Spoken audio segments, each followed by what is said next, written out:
In this parallel version of Earth, New York has been substituted by New Rome. The metropolis is governed by powerful families who profess adherence to rigid moral principles, yet in secrecy, they partake in illicit indulgences. The remainder of the city struggles in destitution. At the top of an incredibly tall skyscraper, architect Caesar is on the verge of jumping. Suddenly, he freezes time and calmly steps back. After gazing at the ground and the overwhelming height, he resumes time, and the city continues its motion. Meanwhile, Mayor Cicero is frustrated as the radio relentlessly discusses his financial troubles and his daughter Julia's appearance in a photo shoot without clothes. After a night of partying, Julia tries to head home, only to find the road blocked as Caesar and his team prepare to demolish a building. When the explosives detonate, Caesar halts time to admire the blast. However, Julia remains unaffected by his power and watches the frozen destruction before he lets time flow again. Sometime later, Caesar wins a Nobel Prize for creating Megalon, an innovative building material. His fame increases daily, much to Cicero's irritation, as his poll numbers continue to plummet and he views Caesar as a competitor. One evening, all the prominent figures gather for a special event at the demolition site. The event is covered by Wow, an ambitious journalist. Caesar's cousin Claudio behaves like a fool and is reprimanded by his uncle Hamilton, the director of the National Bank, for embarrassing the family. Hamilton is also concerned by a rumor suggesting that Claudio and his sisters are involved in a scandalous relationship. Cicero announces plans for a highly advanced casino, but the moment is overshadowed by more of Claudio's antics. The announcement is interrupted by Caesar, who reminds them that he's the chairman of the design authority. He expresses his desire to demolish and rebuild the entire city as a sustainable utopia using Megalon, but is repeatedly interrupted by Cicero, who demands realistic goals instead of dreams. A heated argument ensues, with Caesar criticizing the system for only serving the wealthy, while Cicero counters by claiming that Megalon is unstable and unsafe to use. As Caesar persists, Cicero brings up the mysterious death of Caesar's wife, who was poisoned and whose body vanished. Cicero had been the prosecutor in the case and was convinced Caesar was guilty, but Caesar was acquitted. In retaliation, Caesar calls Cicero a slumlord, causing Cicero to lose control. Security has to escort him out as Julia struggles to prevent the press from snapping pictures of her father, but to no avail. Later, at a fashion show, Claudio grows envious as all the women in the crowd continue to talk about Caesar. When Caesar arrives home, he finds Wow waiting for him. She's tired of being his mistress and is struggling in her career, so she demands that he make their relationship public. Wow even admits that she loves him, but Caesar, still haunted by thoughts of his late wife, walks away. She then turns on the TV to watch her interview with Hamilton, noticing how he was persistently flirting with her. The following day, Julia visits Caesar at his office after sending him a letter to discuss her father's situation. She observes many empty bottles and even some medicine scattered around, suggesting that Caesar is not in a good mental state. Caesar expresses his dislike for Julia, finding her spoiled, entitled, and lacking ambition, explaining that he prefers the company of people who think deeply. This offends Julia, and she reveals that she saw him stop time and wasn't affected by it. Intrigued, Caesar shows her a model of his utopia and asks her to walk through it with her eyes closed. As Julia envisions a world where people live harmoniously with equal opportunities for all, she finally grasps Caesar's vision and decides to help him. Later, during a parade, Julia informs Cicero that she will be working with Caesar, and he calls her a traitor. He grows even more upset when the police stop the parade so that Caesar can cross the street in his car. That night, Julia pores over all the files and articles related to the murder case of Caesar's wife. She had been poisoned with an overdose of insulin, and her car was found deep in the river. During the investigation, her body mysteriously vanished. Driven by a desperate need to understand what happened, Julia begins following Caesar around town. Claudio, who is out as well, notices what Julia is doing and starts taking pictures as he shadows them. After a while, Caesar's car arrives in a rundown neighborhood, where he witnesses scenes of injustice represented by images of crumbling statues. He then stops to buy flowers, which confuses Julia. Moments later, Caesar enters a mysterious building, where a security guard deactivates the alarm lasers to welcome him.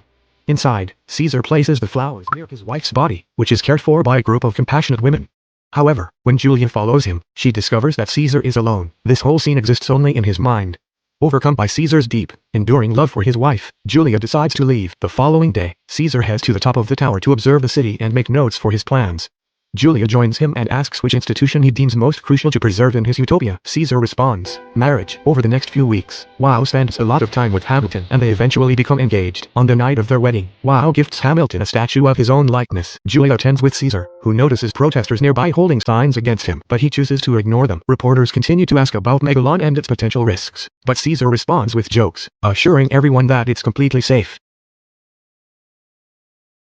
In fact, pop star Vesta arrives wearing a dress made from Megalon, which uses tiny cameras to make it appear invisible. Vesta is adored by the crowd for promising to remain chaste until marriage. When Cicero arrives, the crowd boos him.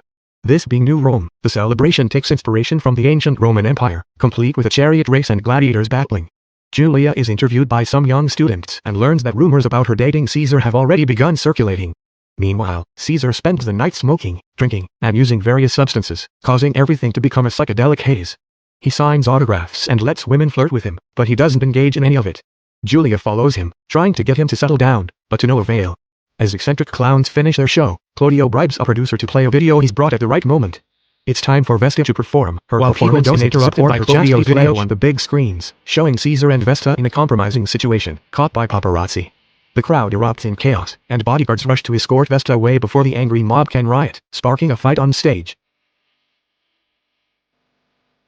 Cicero attempts a speech, but it's ignored as guards use excessive force to try to calm the crowd. Eventually, anti-Cicero signs make their way to the stage. Meanwhile, Caesar tries to escape through a back door but is punched by a man, and a fight ensues while he continues to hallucinate. Due to the substances Caesar has consumed, it's easy for the other man to overpower him. Julia finds him and tries to take him away in his car, but they're stopped by the police. Since Vesta is a minor, Caesar is arrested and detained. In his cell, Caesar attempts to stop time, only to discover that he can't. That night, Julia visits the city archives with a friend and uncovers Vesta's lies. She's not a minor, and she wasn't even born in New Rome. The following day, Julia visits her father and presents Vesta's birth certificate in an attempt to clear Caesar's name. However, Cicero destroys it, stating that while Caesar may be innocent in the eyes of the law, he is guilty morally. Frustrated, Julia leaves, announcing that she will simply obtain another copy. Afterward, Julia visits Hamilton's house and is greeted by Wow, who stops the elevator to confront her. She warns Julia that while Hamilton belongs to her, so does Caesar. Claudio is also at Hamilton's house, trying to position himself as the heir to the bank, but Hamilton suspects Claudio was behind the video prank. Soon, the media begins covering Vesta's true age, and they also present forensic evidence proving that the video wasn't real. It had all been orchestrated as a setup. After Caesar is released from jail, Julia visits him atop his tower. He's feeling despondent, having lost his powers, and he finally admits that all his mental struggles stem from his guilt. Though Caesar didn't kill his wife, he still feels responsible for not taking better care of her. Julia offers comfort, and when they hold hands, Caesar is able to stop time again. They share a kiss, marking the start of their new relationship. Weeks go by, and Caesar stays busy with his project and spending time with Julia. Eventually, he attempts to introduce her to his mother, but the elderly woman is senile and doesn't understand what's happening. One night, when the couple is alone in bed, they experiment with the effects of frozen time. Meanwhile, the lower class grows increasingly resentful of Caesar for all the buildings he's demolishing to create his utopian city. Desperate to bring his cousin down, Claudio joins the protests, fueling the flames of unrest. Soon, news of Claudio's involvement reaches Cicero, who instructs his assistant to handle the situation. One night, Cicero receives alarming news. A Soviet satellite is plummeting toward New Rome at high speed and will soon crash into the city. Unfortunately, they lack the resources to stop it, so the people can only watch in horror as the satellite crashes, devastating much of the city. This catastrophic event gives Caesar the opportunity to rebuild the city without any opposition. He immerses himself in his work, using his ability to manipulate time to glimpse the future and design the perfect utopia. After many days of relentless effort, Caesar is jolted from his trance when Julia announces that she's pregnant. Caesar is overjoyed and eager to marry her, but Julia refuses, explaining that his conscience would never allow it since he still feels tied to his late wife. Sometime later, the couple invites Julia's parents to their new home, which was constructed according to Caesar's advanced designs. While Cicero and Caesar argue during a game of cards, Julia is forced to scold them like children. It's then that she reveals her pregnancy. Her mother is thrilled, but Cicero, visibly upset, leaves without a word. Julia is left heartbroken, believing her father despises her. Meanwhile, Claudio continues to lead the poor, inciting more protests and riots against Caesar and his vision of utopia.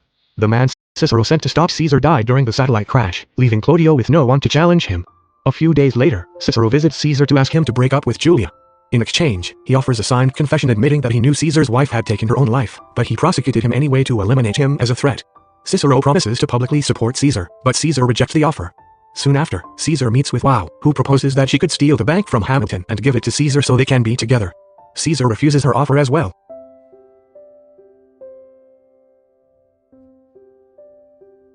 In retaliation, a furious Wow freezes all of Caesar's accounts.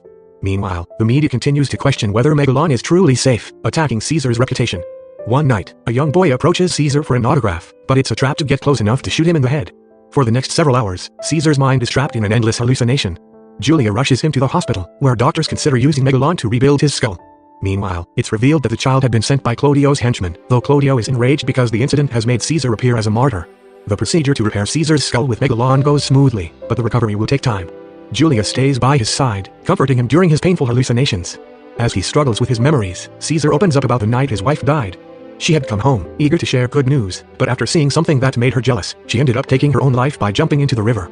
The story of her poisoning was a fabrication from Cicero, who had also concealed the fact that she had been pregnant. Caesar had tried to follow her, but he was too late to save her. In his grief, he discovered the principle behind Megalon, which had tried to save her. Once Caesar regains the ability to walk, he visits Wow to confront her about his frozen bank accounts. Wow attempts to threaten him, but Caesar removes his bandages, revealing the Megalon implant behind his left eye. Astonished, Wow falls to her knees, begging for his love, claiming that diamonds mean nothing to her without him. The moment is interrupted by Hamilton, who is shocked to hear about the frozen accounts and promises to fix the issue, dismissing it as a simple paperwork mistake. Later, Wow and Claudio meet in private, where their affair continues. As they prepare to continue their tryst, the lights suddenly begin to flicker. Claudio explains that it's due to Caesar's systems consuming all the power. Wow then reveals that Hamilton had asked for a prenuptial agreement, meaning she can't get the bank. She proposes working with Claudio to take it over, even going so far as to cut his hair to make him look more presentable. When Claudio meets Hamilton again, the elderly man is pleased to see his nephew looking more mature. Following their plan, Claudio asks to become the interim CEO of the bank to help manage the family business. Hamilton, glad to see Claudio taking more initiative, quickly agrees and signs the papers. However, Claudio had altered the contract to make himself the true CEO and chairman of the bank. Hamilton, stunned by the betrayal, begins to panic and suffers a heart attack. A few months after the birth of their baby, Caesar and Julia marry in a private ceremony during Saturnalia, the city's equivalent of Christmas. Claudio and Wow continue their partnership, with Claudio successfully convincing the board to remove Hamilton from his position at the bank. Soon after, Claudio rallies the rebels to ignite the biggest riot the city has ever seen, setting multiple fires across the streets. The police struggle to contain the chaos, and in the midst of it all, Cicero makes a public speech condemning the citizens' actions. However, he and his family, Julia and the baby, escape via the subway. Even while holding his granddaughter, Cicero continues to insult Caesar, but finally relents, agreeing to support his son-in-law for the sake of the baby's future. Later that night, Claudio and Wow visit Hamilton, who is bedridden. Initially, Hamilton pretends to be excited to see Wow, but as he pulls back the sheets, it's revealed that he has a bow and arrow in his pants. In a shocking turn, he shoots Wow in the heart, killing her instantly. Claudio, horrified, attempts to escape, but Hamilton shoots him in the rear multiple times as Claudio runs away in fear.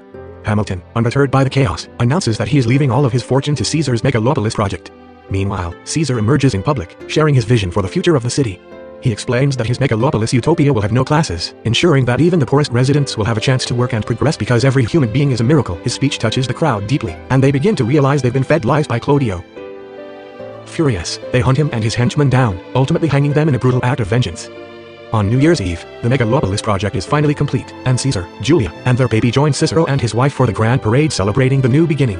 As they wave to the crowds, Caesar is taken aback to see his mother in the crowd, and as the countdown to the new year reaches 0, Caesar and Julia share a kiss to stop time. Much to their surprise, their daughter remains unaffected by the pause in time.